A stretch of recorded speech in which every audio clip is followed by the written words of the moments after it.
Welcome back sa ating channel. Ang pag-uusapan natin ngayon ay ang makasaysayang Death March.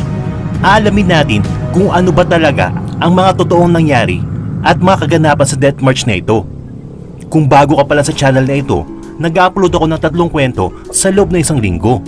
Kaya kung hindi ka pa nakasubscribe, isubscribe mo na yan para lagi kang updated sa mga bagong videos natin.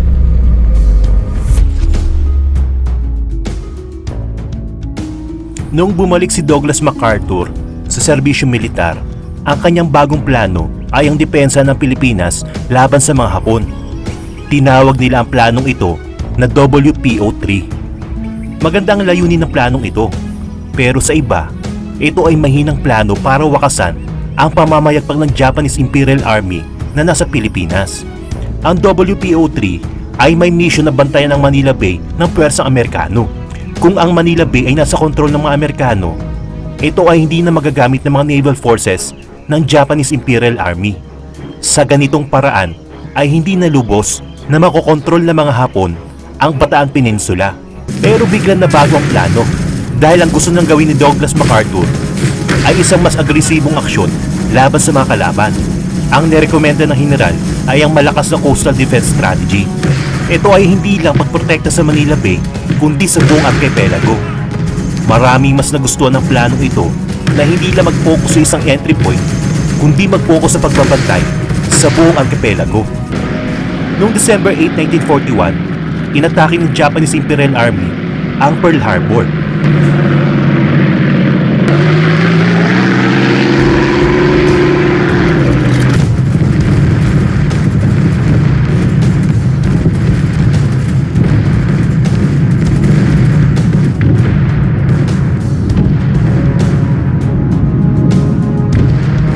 At noong December 22 ay dumating sa Lingayen Gulf ang 14th Japanese Army sa pamumuno ni General Masaharu Homma.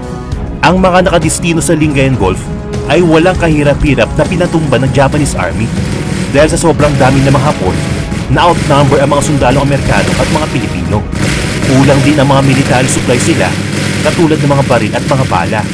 Kulang na kulang din ang mga pagkain nila. Kaya naisip ng mga Amerikano at mga Pilipino na sumuko na lamang dahil sa isip nila mas mabubuhay sila pag naging prisoner of war sila. Bibigyan pa sila ng pagkain bilang mga preso. Kaso mukhang nagkamali sila ng desisyon.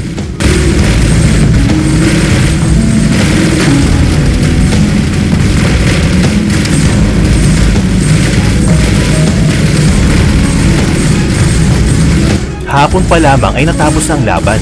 Napasok na ng 14th Japanese Imperial Army ang ating bansa. Pumosisyon ang mga miyembro ng 14th Army para isagawa ang kanilang central plan at layunin nila kung bakit sila nandito sa Pilipinas.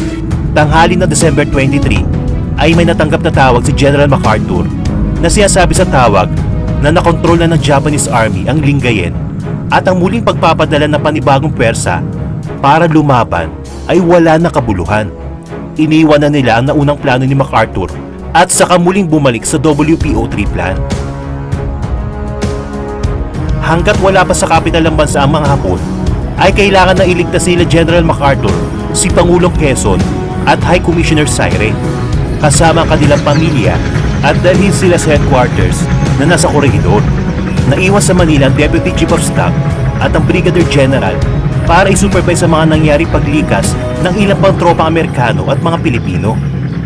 Ipinahayag ni MacArthur sa iba't ibang mga newspaper at broadcast ng radyo na ang Manila ay opisyal ng gagawing open city. Hindi dapat ito masira o maapektuhan sa anumang labanan na magkabilang panig. Nagsimula ang Battle of Bataan noong January 7, 1942 at ito ay natapos ng April 9, 1942. Ngunit bago ito tuluyang mangyari ay nagkaroon na ng malawakang pagpatay sa mga bayan na Mariveles at Bagak. Ayon sa tala ni Lieutenant Kermit Lane ay marami mga tao ang kinuha na ng mga pag-aari at ang ilan na ayaw sumunod sa kagustuhan ng mga Hapon ay agad na pinapaslang. Natapos lamang ito nang ang commander ng USAF na si Major General Edward King Jr. ay sumuko kay Colonel Moto Nakayama ng 14th Japanese Army. Nagulat si Lieutenant General Masaharu Homma dahil sa dami na kanila nadakip ng mga Amerikano at mga Pilipino. Ang sumuko ay mahigit na 60,000 hanggang 70,000 na binubuo ng mga Amerikano at mga Pilipino. Ang problema ng Japanese Army, karamihan sa mga sumuko ay mga nanghihina na at may mga sakit. Yung iba ay may kapansanan pa. Meron ding 38,000 na mga taong hinuli ng mga sibilyan at hindi naman marunong lumaban. Kaya nagkaroon ng problema ang general kung paano nila itatransport ang ganitong karami mga tao. Kaya ang naging solusyon nila ay ang palakarin na lang sila ng puwersahan. Nagsimula ang mahabang paglalakad ng mga preso mula sa Mariveles at Bagak papuntang Camp O'Donnell sa may Capas Tarlac. Ito ay mahigit kumulang may layo na 106 kilometers. Ang paglalakad nila ay umabot ng 6 na araw at isang beses lang sila kumain sa buong 6 na araw na yun. Sa pasimula ng paglalakad nila ay nakakita naman ng kahit na paanong kabutihan ang mga bilanggo mula sa mga Hapon. Lalo na yung mga sundalong Hapon na marunong magsalita ng English. Ang ilan sa kanila ay binibigyan pa ng tubig, pagkain at sigarilyo. Ngunit bigla na lang ito nagbago. Nais ng mga Hapon na kunin ng pwersa ng mga dala-dala pag-aari ng mga preso. Ang ilan sa mga bihag na mayroong postisong ginto ay sinuntok na lang bigla. Ito ay para mabasag ang kanilang ngipin at makuha ang gintong ngipin.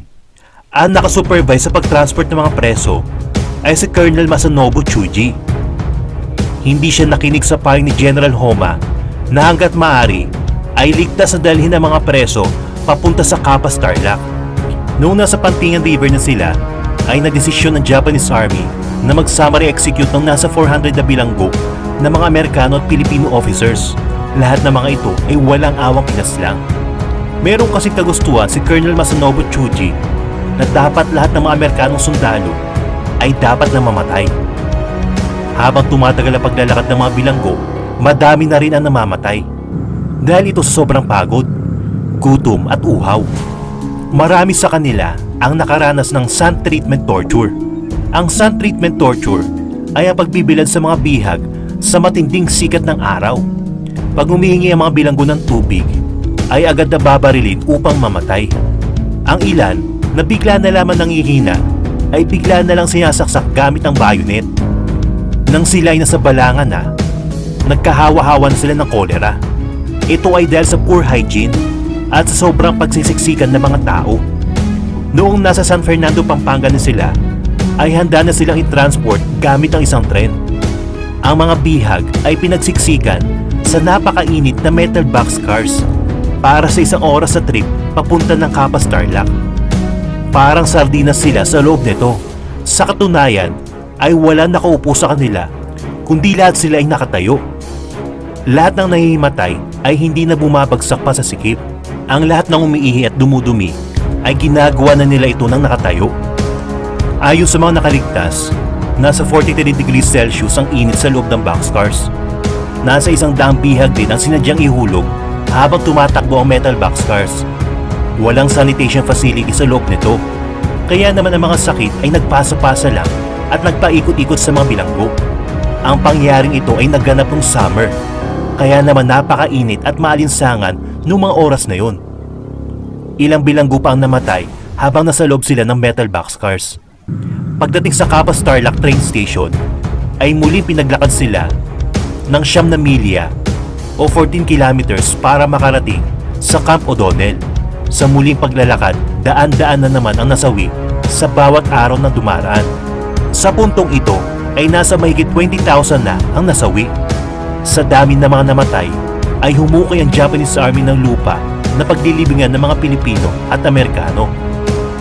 Sa 80,000 na mga bilanggo na kasama sa Death March, 54,000 lang dito ang nakarating sa Camp O'Donnell. Ang haba ng nilakbay ng mga bihag ay nasa 60 miles ang layo. Nang makarating na sa Allied Military Commission ng balita, ay ipinahayag nila to sa international community dahil ito ay isang uri ng war crime.